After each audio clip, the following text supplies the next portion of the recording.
अस्सलाम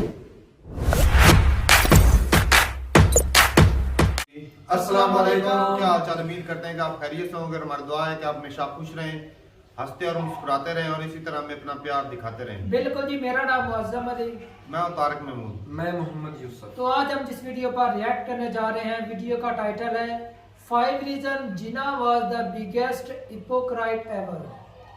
तो भाई साहब ये वीडियो देखते हैं, बहुत सारी चीज़ें कुछ हमें भी पता लगा है क्योंकि काफ़ी ज़्यादा वीडियोस देख रहे हैं और बहुत सारी ऐसी चीज़ें जो अभी तक नहीं पता, क्योंकि जो यहाँ पे जो रियलिटी बताई जाती है वो अलग है और जो हकीकत है वो अलग है।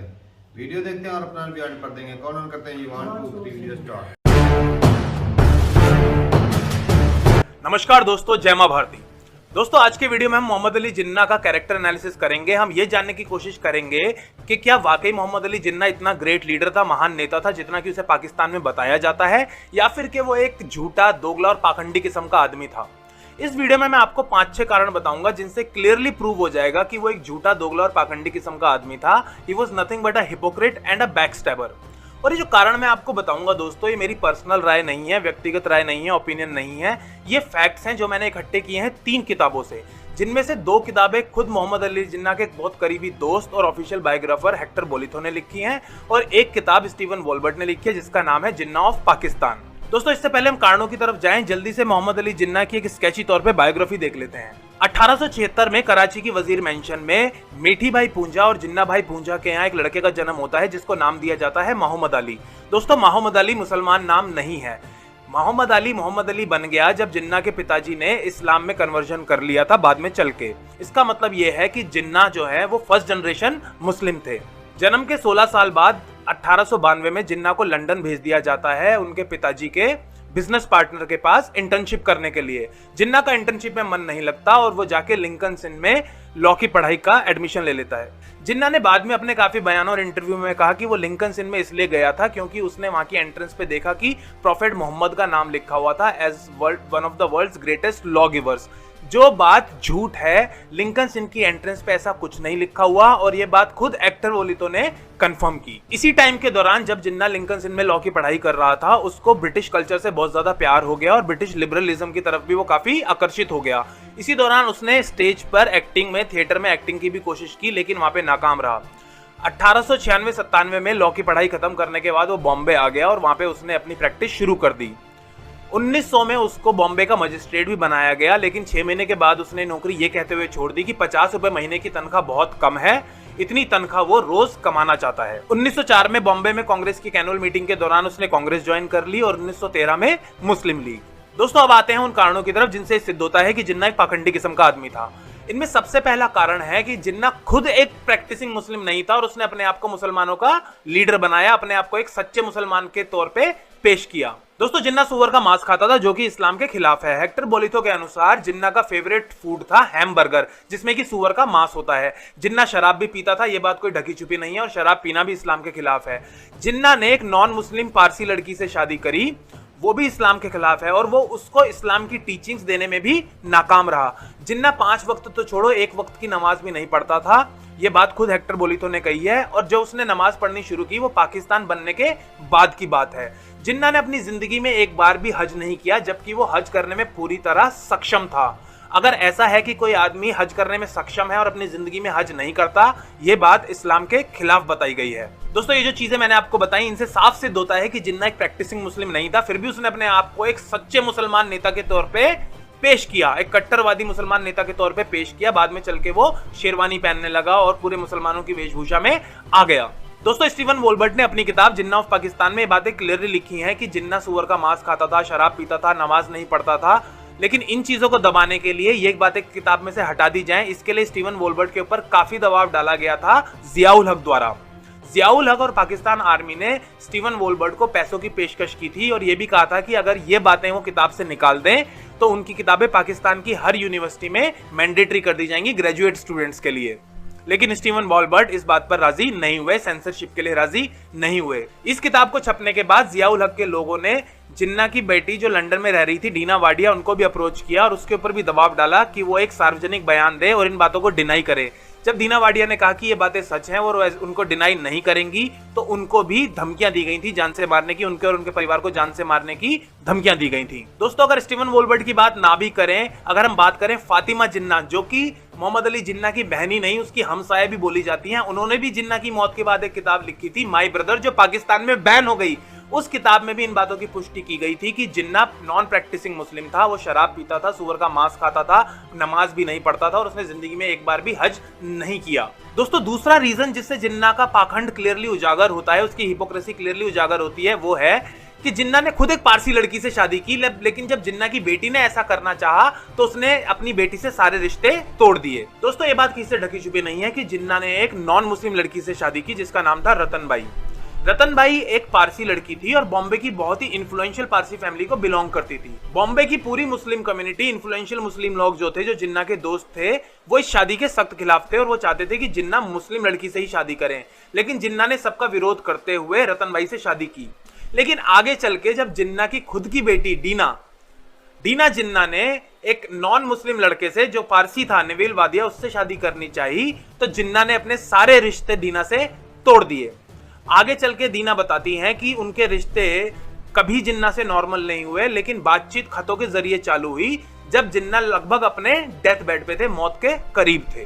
दोस्तों, हिपोक्रेसी का, पाखंडता का इससे बड़ा एग्जाम्पल क्या होगा कि खुद तो उसने एक नॉन मुस्लिम लड़की से शादी की, लेकिन जब बेटी ने खुद ऐसा करना चाहा तो उससे सारे रिश्ते नाते तोड़ दिए। दोस्तों, तीसरा कारण है कि जिन्ना ने हिंदू मेजॉरिटी स्टेट्स को पाकिस्तान में मिलाने की कोशिश की। आजादी के बाद कांग्रेस, मुस्लिम लीग और अंग्रेजों के बीच सहमति से यह फैसला हुआ था कि जो मुस्लिम मेजॉरिटी स्टेट्स हैं वो पाकिस्तान में जा सकती हैं और जो हिंदू मेजॉरिटी स्टेट्स हैं वो हिंदुस्तान में आ सकती हैं।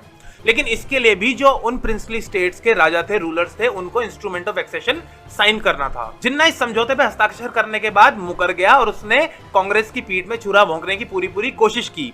यह कोशिश उसने तब की जब उसने जोधपुर, इंदौर, भोपाल, उदयपुर, जो कि हिंदू मेजॉरिटी स्टेट्स थी, उनको पाकिस्तान में मिलाने की कोशिश की, उनके राजाओं से संपर्क किया और उनके ऊपर दबाव बनाया कि वो पाकिस्तान के फेवर में इंस्ट्रूमेंट ऑफ एक्सेशन साइन कर दें। इनमें से जोधपुर प्रिंसली स्टेट, जो पाकिस्तान के बॉर्डर पे थी, वो हिंदू मेजॉरिटी स्टेट थी और उसका रूलर राजा भी हिंदू ही था। उसके बावजूद भी पाकिस्तान ने, जिन्ना ने जोधपुर के राजा को अप्रोच किया और उसके ऊपर दबाव बनाया, पैसों की भी पेशकश की कि वो पाकिस्तान में एक्सीड कर जाएं, लेकिन ऐसा नहीं हुआ। दोस्तों, ऐसी एक हिंदू मेजॉरिटी प्रिंसली स्टेट थी जूनागढ़।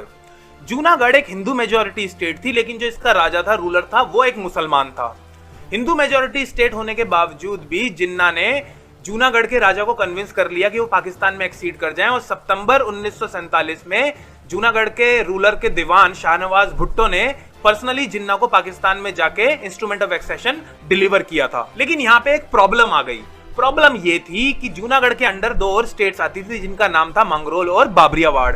इन दोनों स्टेट्स ने जूनागढ़ के इस फैसले का विरोध करते हुए जूनागढ़ से अपनी स्वाधीनता डिक्लेयर कर दी, इंडिपेंडेंस डिक्लेयर कर दी। मंगरोल और बाबरियावाड़ का यह फैसला जिन्ना को हजम नहीं हुआ और उसने जूनागढ़ की आर्मी को आदेश दिया कि वो इन दोनों स्टेट्स की घेराबंदी कर लें।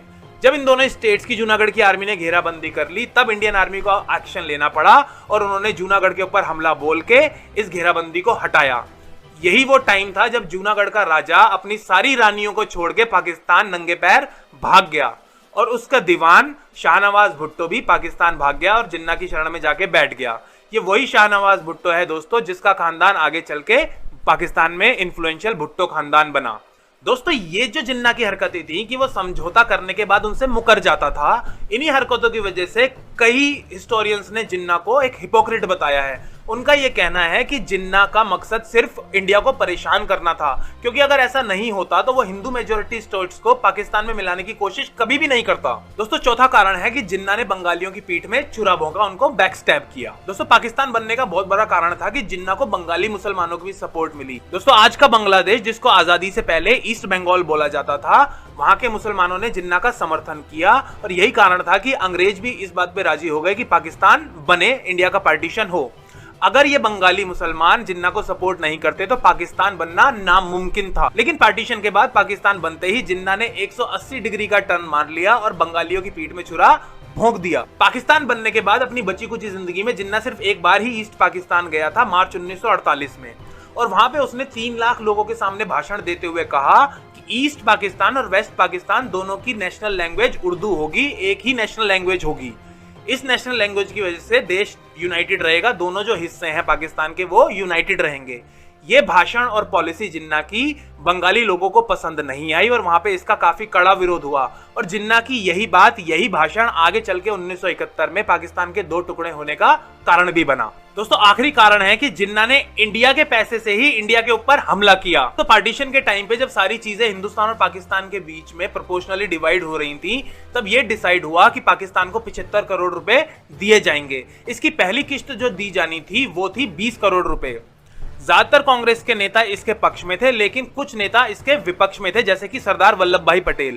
सरदार वल्लभ भाई पटेल ने यह बात गांधी और नेहरू को बता दी थी कि यह पैसा अगर जिन्ना को और पाकिस्तान को दिया गया तो वो इस पैसे का इस्तेमाल इंडिया के ही खिलाफ करेंगे, और ऐसा ही हुआ। जम्मू कश्मीर एक मुस्लिम मेजोरिटी स्टेट था, लेकिन जो वहां का राजा था वो हिंदू राजा था, महाराजा हरि सिंह।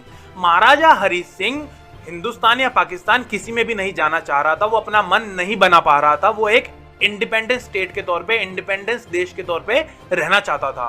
15 अगस्त 1947 के बाद भी उसने किसी के भी हक में इंस्ट्रूमेंट ऑफ एक्सेशन साइन नहीं किया था। जब महाराजा हरि सिंह ऐसा नहीं कर रहा था, पाकिस्तान के फेवर में इंस्ट्रूमेंट ऑफ एक्सेशन साइन नहीं कर रहा था, तो जिन्ना की बेचैनी बढ़ती जा रही थी और आजादी के 5 दिन बाद यानी कि 20 अगस्त 1947 को उसने पाकिस्तान आर्मी के सिकंदर मिर्जा को यह ऑर्डर दिया कि वो एक ऐसा प्लान बनाए कि कश्मीर पे कब्जा किया जा सके और ऐसा भी ना लगे कि पाकिस्तान आर्मी ने बॉर्डर क्रॉस करके हिंदुस्तान में या कश्मीर में प्रवेश किया है। जिन्ना के ऑर्डर्स को फॉलो करते हुए सिकंदर मिर्जा ने एक ऑपरेशन प्लान किया जिसको नाम दिया गया ऑपरेशन गुलमर्ग। इस प्लान के तहत पाकिस्तान आर्मी और वजीरिस्तान की ट्राइबल मिलिशिया, वहां के कबायली जो मिलिशिया थी, जो आतंकवादी थे, ये लोग मिलके कश्मीर की वेशभूषा में कश्मीर में जाएंगे और वहां पे अब एक अपराइजिंग क्रिएट करेंगे जो जिससे कि ऐसा लगे कि ये कश्मीर के ही लोग हैं जो पाकिस्तान में जाना चाहते हैं, जो उपद्रव कर रहे हैं। ये सब होने के बाद हरि सिंह को जिन्ना की चाल समझ में आ गई और उसने इंडियन गवर्नमेंट से गुहार लगाई कि वो उसकी मदद करे। लेकिन इंडियन गवर्नमेंट की एक मजबूरी ये थी कि महाराजा हरि सिंह ने इंस्ट्रूमेंट ऑफ एक्सेशन इंडिया के फेवर में साइन नहीं किया था, इसलिए इंडिया अपनी आर्मी कश्मीर नहीं भेज सकता था। इसीलिए 26 अक्टूबर 1947 को हरि सिंह ने इंस्ट्रूमेंट ऑफ एक्सेशन इंडिया के फेवर में साइन कर दिया और इंडिया ने अपनी आर्मी को कश्मीर में डिप्लॉय होने का, वहां जाके पाकिस्तान की आर्मी और कबायलियों से लड़ने का आदेश दे दिया। इंडियन आर्मी ने पुंछ सेक्टर, गिलगित और हिमालय के ऊंचे इलाकों में पाकिस्तान आर्मी को पूरी तरह डिफीट कर दिया था और वो कारगिल की तरफ बढ़ रही थी जब उनको सप्लाई प्रॉब्लम्स की वजह से रुकना पड़ा। सप्लाई रिवाइव होने के बाद इंडियन आर्मी ने जोजिला पास और द्रास सेक्टर को भी पूरी तरह अपने कब्जे में दोबारा ले लिया था, लेकिन यूएन ने इंटरफेरेंस कर दी और 5 जनवरी 1949 को सीज फायर घोषित कर दिया गया। जब सीज फायर घोषित हुआ तब तक इंडियन आर्मी 2/3 कश्मीर वापस कब्जे में ले चुकी थी, लेकिन 1/3 कश्मीर पाकिस्तान के ही कब्जे में रह गया, जिसको आज की डेट में पाकिस्तान ऑक्यूपाइड कश्मीर कहा जाता है। दोस्तों ये थे कुछ कारण जिनसे साफ सिद्ध होता है कि जिन्ना एक झूठा, दोगला, मक्कार और पाखंडी किस्म का आदमी था। क्या आप इससे सहमत हैं? आपको क्या लगता है कि जिन्ना एक महान नेता था या फिर एक पाखंडी आदमी था? प्लीज मुझे कमेंट्स में बताइए। जल्दी मिलते हैं एक और वीडियो के साथ, जब तक चैनल को प्लीज सब्सक्राइब कीजिए। जय मां भारती, जय हिंद। चलो जी, वीडियो खत्म हो गया और वीडियो जो थी वो आज थी कायद-ए-आज़म मोहम्मद अली जिन्ना के ऊपर। तो ये भाई हमने भी सुना है कि कायद-ए-आज़म ने कभी नमाज नहीं पढ़ी थी और शराब पीते थे और सियासतदान तो वो भाई थे। जिस तरह कांग्रेस भी उन्होंने ज्वाइन की, बाद में सुनने में आया कि जो हमें भाई इधर से सीखा कि कांग्रेस वालों ने उनके साथ अच्छा रवैया नहीं किया, हाँ, तो उन्हें फिर वो अलग मुस्लिम लीग बनाना पड़ी जी। तो ये नहीं कहा ऐसा जाता है कि वहाँ सिर्फ हिंदुओं की क़यादत की जाती थी, हाँ, हिंदुओं के लिए जो है ना वो मीटिंग्स बुलाई जाती जो हमने किताबों में पढ़ा है। बाकी भाई ये भी सुना है जहाँ पर जो हमें पता कांग्रेस तो इस वजह से बनी थी ताकि हम अंग्रेजों से मतलब कि मुक्ति हासिल कर सकें। भाई साहब पाकिस्तान से कांग्रेस मुसलमानों का बड़ा हाथ था, जब इलेक्शन हुआ हिंदू सिख सारे थे, बिल्कुल सारे थे भाई। जब पहला इलेक्शन हुआ था तो हमारे गाँव के लोगों ने भी कांग्रेस थे। उस दौर में उस दौर की सबसे बड़ी जमात भी वही होती थी, कांग्रेस, बिल्कुल, और उसकी भी सुनी जाती थी अच्छे से। तो सही बात है भाई। बाकी जो है ना मुस्लिम का लीडर बनना, तो वो भाई शुरू में जब वो रहमत अली आए थे ना, चौधरी रहमत अली जी, तो उन्होंने आइडिया निकाला था कि ये ना अलहदा जो है वो पाकिस्तान बना, जो वो तो पूरे हिंदुस्तान में पाकिस्तान बना रहे थे ना, जहाँ जहाँ पर दो कौमी नजरिया, हाँ, दो कौमी नजरिया। तो वो उस वो मतलब बहुत ज्यादा एरिया पे पाकिस्तान, जगह जगह पे वो पाकिस्तान नहीं, असल में जो शर्तें तय पाई थी ना कि जो जहाँ मुसलमानों की मेजोरिटी है हाँ। वो पाकिस्तान बनेगा, जहाँ हिंदुओं की मेजोरिटी है वो हिंदुस्तान बनेगा। यही बात तय पाई थी ना। सही बात। तो ये भाई बाकी लेकिन इंडिया वाले सरदार वल्लभ भाई पटेल, मुतारक भाई जी मेजोरिटी जहाँ पर मुसलमानों की उस पर कब्जा किया। मोहम्मद अली जिन्ना ने किनको मरवाया जी? सरदार वल्लभ भाई पटेल ने तो कितनों पर कब्जा किया।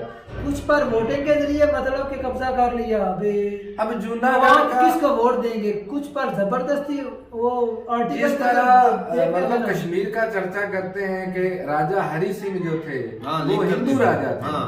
तो इसी तरह जूनागढ़ के जो राजा थे वो मुस्लिम थे। हाँ, वो पाकिस्तान में है। बात तो सेम हो गई। इलेक्शन हो गया था ना कि वो भी वही जबरदस्ती बात हुआ है, था। उधर इलेक्शन हो गए, चलो वो हिंदू थे सारे, उन्होंने हिंदुस्तान में इलाहा कर लिया। इधर तो इधर इलेक्शन होने नहीं दिया। हैदराबाद में भी इधर तो मेजोरिटी मुसलमानों की थी ना कश्मीर में, हाँ। तो क्यों नहीं इलेक्शन होने दिया?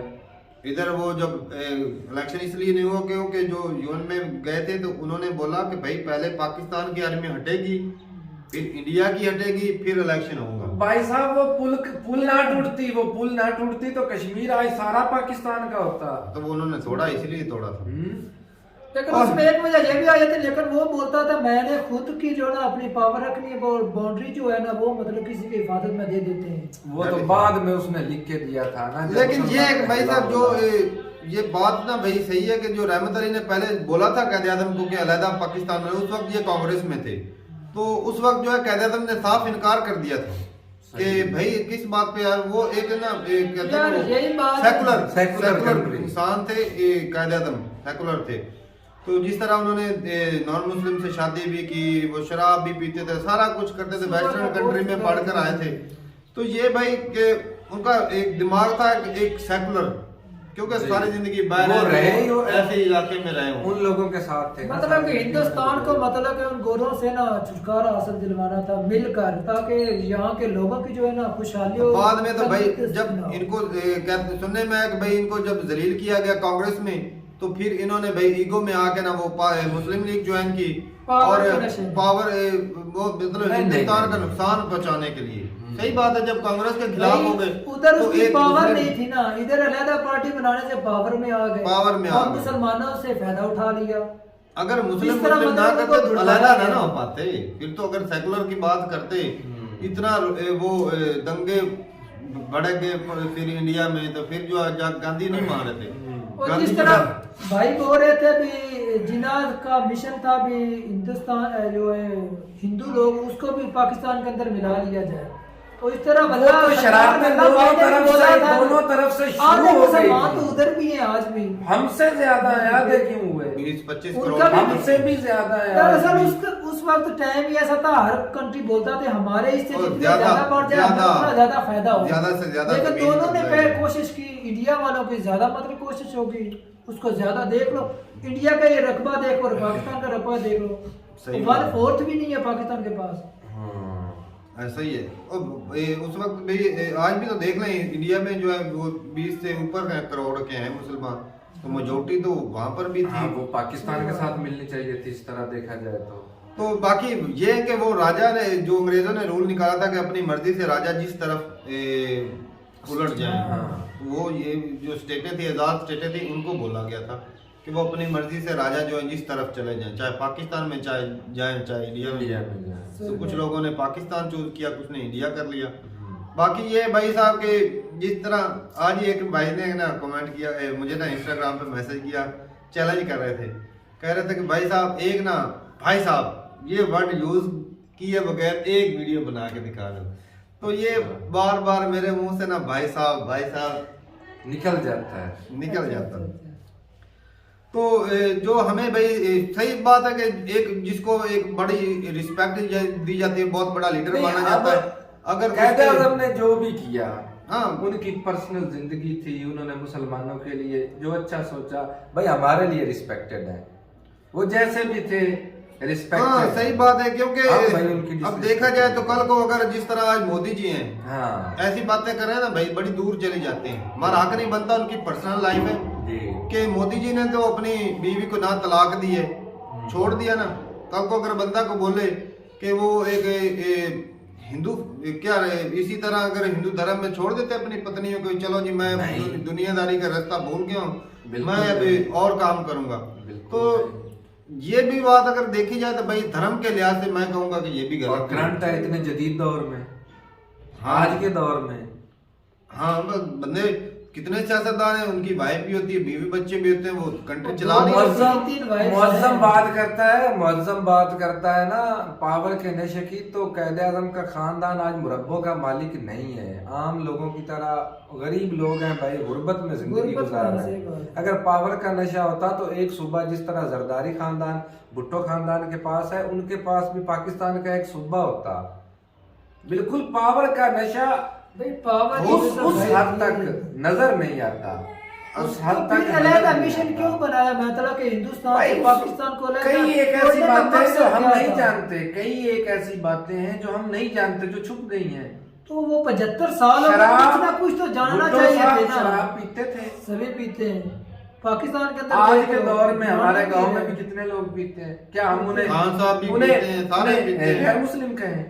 इस बिना पर नहीं कह सकते। जो गुनाह करते हैं वो उनकी सजा उन्हें मिलेगी, जो वो गुनाह करते हैं। लेकिन जो मिशन था, हम मिशन के बारे में बोल रहे हैं भी, मतलब कि अलग कोई तो एक ऐसी वजह बनी होगी क्या है यार, एक सेकुलर बंदा अंग्रेजों के मुल्क से पढ़ के आया, अंग्रेज उसके दोस्त, अंग्रेजों में उसने शादी की, सेकुलर यकदम से कोई तो एक वजह बनी है ना, वही तो हट हो गई, ईगो हट हो जाती है। जब कांग्रेस में जलील किया गया तो वो ऐसी बात तो नहीं कि वो काबिल नहीं थे, काबिल थे तो एक अकेले बंदे ने सबको घसीटा, अंग्रेजों को, हिंदू लीडरों को, सही बात है, सबको छोटी बात है। एक अकेला बंदा पावर तो क्या पाकिस्तान की ये हालत देख लो, अगर उस वक्त हालत तो फिर अगर उनकी कोई एक पॉलिसी जो कायदा बना के गए थे उस पर आज अमल हो रहा, कोई एक पॉलिसी बताओ मुझे। वही उसी की वजह से सबसे पहली तो वजह ये कि जो बांग्लादेश टूटा, भाई साहब वो भी एकता के लिए उन्होंने बयान दिया, बाद में आज हमें गलत लग रहा है, बिल्कुल लग रहा है, लेकिन मुल्क को इकट्ठा रखने के लिए उन्होंने कहा कि कम से कम लोगों में कोई एक चीज तो कॉमन होनी चाहिए। जरा उस पहलू से सोच कर तो देखो, जो जिनकी हजारों लाखों साल हिस्ट्री पुरानी है, वो अपनी मादरी जुबान छोड़ के उर्दू यार मादरी हमने पंजाबी जुबान छोड़ी, हमारी कौमी जुबान उर्दू है, हमने छोड़ी। चलो हम तो अभी नहीं बात को घुमाओ नहीं तारक भाई, ना भाई ना, जो शुरू में हमारी मादरी जुबान पंजाबी हम सीखते हैं, बोलते हैं, हमें इधर बोलते हैं, तो वो वहां बोलते हैं, लेकिन उन्होंने एक्सेप्ट नहीं किया इस चीज को, जबान का छोड़, भाई साहब ये बड़ा राइट्स दिए गए उनको, बांग्लादेश को राइट्स दिए, तो आर्मी ने नहीं दिए। बाद में कायदे आज़म कितनी देर जिंदा रहे, वो जिंदा रहते तो आज मुल्क के ये हालात नहीं होते। मैं तो भाई इतना बोलूंगा, इस कंट्री की टैक्स साइड से पाकिस्तान चल रहा है, साहब उसको हकूक उसके लिए दिए जा रहे हैं। नबी करीम सल्लल्लाहु अलैहि वसल्लम इस्लाम लेकर आए, आज इस्लाम के मानने वाले बाप मेरे मुकम्मल हो गए। मेरा ख्याल तो ये इन्होंने अलहदा की इस वजह से था, इसको लूटना था। आज देख लो यार कायदे आज़म ने लूटने के मिशन से नहीं किया, यही बिल्कुल ना। कायदे आज़म नहीं थे, जो बड़े बड़े 7 बिजनेसमैन थे जिनके मुरब्बों के साथ से जमीनें थी, वो साथ थे, तब जाके इसका तो सिर्फ लेक्चर होता था, और ये क्या करता था, क्या इसकी जरूरत थी? वो वकील थे, वही लीडर थे, लेक्चर ही झाड़ना था ना, बाकी सपोर्ट तो वडेरों की थी ना, जिसकी बना वडेरे खुद आ जाते सामने, क्यों वडेरे आज लूट रहे हैं ना, वडेरे क्यों नहीं, वडेरा ने सिस्टम क्यों नहीं तोड़ा? इंडिया वालों ने तोड़ दिया था ना भाई ना, वडेरा सिस्टम तोड़ दिया, सभी के ऊपर इक्वल जमीनें बांट दी। पाकिस्तान के अंदर आज भी वही निजाम चल रहा है। लेकिन मैं इस बात से एग्री बिल्कुल नहीं करता। वो उनकी जो पर्सनल लाइफ थी वो अलग थी, लेकिन बाकी जो है लीडरी में आके उन्होंने जो किया, वो जो बांग्लादेश वाले जो उर्दू जुबान लगा रहा है, वो मैं उसको गलत बोलूंगा भाई साहब। यार एकता के लिए किया था, एकता के लिए एकता करते रहो, अभी दुश्मन बना लिए ना, क्यों दुश्मन बना? जब इतनी आवाजें उठ रही थी, नहीं दुश्मन जब वहां का पैसा निकाल कर, अच्छा मेरी बात कराची में लगाया गया ना भाई साहब, तब वो दुश्मन। चलो एकता के लिए इन्होंने कोशिश की, आगे वाले मान नहीं रहे, वो स्ट्राइक कर रहे हैं, हड़तालें कर रहे हैं, वो कह रहे हैं हम नहीं मानेंगे, नहीं मानेंगे, फिर तो लचक नहीं दिखा सकते थे। ये ऑर्डर आर्मी की तरह दिया तो फिर दे दिया, ये तो गलत था। अगर वो नहीं मारे तो लचक दिखाए थे, कहते भाई सरकारी इदारों में चलेगी, मतलब लिखत पढ़त में या इंग्लिश जो है भाई साहब उस वक्त भी पढ़े लिखे लोग थे, बंगाल में उस वक्त भी पढ़े लिखे लोग थे, बिल्कुल थे। तो वो कर सकते थे भाई मैनेज किसी ना किसी तरीके। कंट्री को जरूरी क्या है भाई, कंट्री चलाना, अपने सख्त कानून को ऊपर थोपना नहीं होता। किस तरीका से आसानी से चला जा सकता उसको रूल फॉलो करते। शुरुआत थी भाई, शुरुआत में उनके ऊपर सख्ती करती है, तो पहले ही उनको पराया कर दिया, फिर आगे वो कैसे इसको सुपीरियर बना रहे थे, उसको इंफीरियर बोल रहे। हाँ, क्या फायदा हुआ उसका। बाकी ये भाई बात के जो भी हुआ पास्ट में जो हुआ था वो गलतियां आज भी दोहराई जा रही हैं। आज भी हमारे ऊपर वही बड़े बड़े लीडर जो रूल कर रहे हैं, पैसा यहाँ से लूट कर अपना बाहर लेकर जा रहे हैं और हमारे हाथ में कुछ नहीं मिल रहा। और जो कायदे आज़म उनकी पर्सनल लाइफ थी, जैसे भी थी, शराब पीते थे, सुअर का तो इस तरह भाई आप उनके किसी भी लीडर को देख लें, आज करंट में तो सरदार वल्लभ भाई पटेल को हम जालिम बोले यार, उन्होंने बोल दिया था। और नहीं बताइए कि नेहरू जी जो है ना, लीडरशिप में ना भाई साहब बहुत सारी ऐसी चीजें होती हैं जो सख्त स्टेप लेने पड़ते हैं। तो फिर वही बात आ गई ना, अब कायदे आज़म को बखंडी बोलना ये मतलब वो तो गलत बात भाई साहब। वो मैं बताता हूँ किस लिए बोल रहे हैं, वो बखंडी तो फिर उन्हें भी जालिम बोलो। और भाई साहब मेरी बात तो सुन ले। एक बंदा है, अब देख लो हमारा ये पूरा पाकिस्तान है, अगर कोई इधर से उठकर बलोचिस्तान वाला जो कोई एक बंदा उठकर वो जी खराबियां करना शुरू कर दे, तकलीफ है, होती है, तो होगी कि नहीं? तो वो भाई वही तकलीफ उनकी समझो ना, कि वो भाई उनका इतना बड़ा कंट्री तोड़ दिया, तो वो पखंडी नहीं बोलेंगे तो और क्या बोलेंगे? इतना बड़ा कंट्री तो पहले भी अंग्रेजों की गुलामी में था, कब से कौन सा आजाद था, कौन सा आजाद था बताओ। चलो आजादी मिलने लग गई थी ना, लग गई तो अलग-अलग हो गया तो ही ना भाई। जो हजारों सालों से इकट्ठे हिंदू मुस्लिम रह रहे उनको अलग कर दिया। मैं कहता हूँ इसमें सबसे ज्यादा नुकसान ही मुस्लिम को हुआ, 3 टुकड़ों में बांट दिया। वो देख लो बांग्लादेश वाले अलग मुसलमान हो गए, पाकिस्तान वाले अलग और इंडिया वाले अलग। अगर ये इकट्ठे रहते तो फिर असल में मेजोरिटी में कौन होता? ये बराबर की ताकत होती है। कोशिश जोड़ने की थी लेकिन अलग हो गई। उसकी कई एक वजूहत है, आप उसका सिर्फ अकेले कायदे आज़म को जिम्मेदार नहीं ठहरा सकते। तो लालच थे भाई, अपने अपने लालच थे जिसकी वजह से लालच जो भी था, लेकिन पाकिस्तानी अवाम को तो 20 हद तक गिराना नहीं चाहिए था। आज देख लो पाकिस्तान के अंदर आटा नहीं मिल रहा। और ये यार उसमें तो तेरा मेरा भी हाथ है भाई साहब, तेरा मेरा हाथ है। इस्लाम कहता है कि स्टोर करो, हम लोग अपने गंदम स्टोर कर लेते हैं, मार्केट में जाने ही नहीं देते, तो उसमें तेरा मेरा कसूर भी है। कसूर है, उसमें सिर्फ पाकिस्तान के लीडरों को स्टोर कर भी ले तो फिर भी ना पूरी उतरे, फिर तो उतनी प्रोडक्शन नहीं हो रही। हालत पाकिस्तान अंदरूनी हालत नहीं, जो बाहर से चीजें इंपोर्ट करनी पड़ती है, फर्क तो उसका पड़ रहा है। हमारे पास बिजली नहीं है, तेल नहीं है, गैस नहीं है, जिससे प्रोडक्शन होगी, खाद्य नहीं है। मंगला और तरबेला डैम के जो है ना 12-15 यूनिट में से 2 यूनिट काम कर रहे हैं। मेरे कहने का मतलब बता क्या, किसी एक बंदे को ना भाई साहब नहीं, सारे का कसूर तो जिम्मेदार नहीं, सारे ही है, सभी है भैया, हम एक को थोड़ी बोल रहे हैं। हाँ, मेरा तो ठीक है भाई साहब, ये ना वीडियो जो है यहीं तक थी। और अपनी राय जरूर बताइए कमेंट सेक्शन में। जब भाई साहब देश टूटता है ना भाई, दर्द होता है। अगर हमारा आज कोई एक जो सूबा है वो साथ में से टूट जाए, चाहे कश्मीर चाहे बलोचिस्तान या जो भी अलग सिंध हो जाए यार, हुआ नहीं है बांग्लादेश, वो हमारे हिस्से में तो हमें दुख नहीं लगता, और हमारे बुरानों की वजह से वो टूटा है। और भाई उसमें इंडिया भी हुक्मरान ऐसे नहीं है, होंगे, वो कोशिश क्यों की, वो तो इंडिया ने तोड़ा है, उन्होंने कोशिश, ऐसी हालत किसने पैदा की है? खामी किसकी हो गए हमारे मुल्क से। ये नहीं मानना, ये हमारी आदमी की खामी। यार तू अपने मुसलमानों को नहीं संभाल सकता, हमारे तो कैसे किसी ने देश लड़ा किया उनसे? ये कहते हैं ये इस्लाम के लिए बनाया, क्यों नहीं उसको बोलो? बलोचिस्तान वाले मुसलमान हैं, ठीक है, उनके साथ क्या कर रहे हैं? उनको हकूक दिए जाते। अपने पंजाब वालों के साथ देख ले, मुसलमान बोलते हैं, मुसलमानों के साथ कौन सा अच्छा काम कर रहे हैं? हकूक दिए नहीं जा रहे। वाला एक काम भी बता दे इनके अंदर। तो ठीक है भाई साहब, अपनी राय जरूर बताइएगा कमेंट सेक्शन में। मिलते हैं वीडियो के साथ, तब तक के लिए इजाजत दें। अल्लाह हाफिज।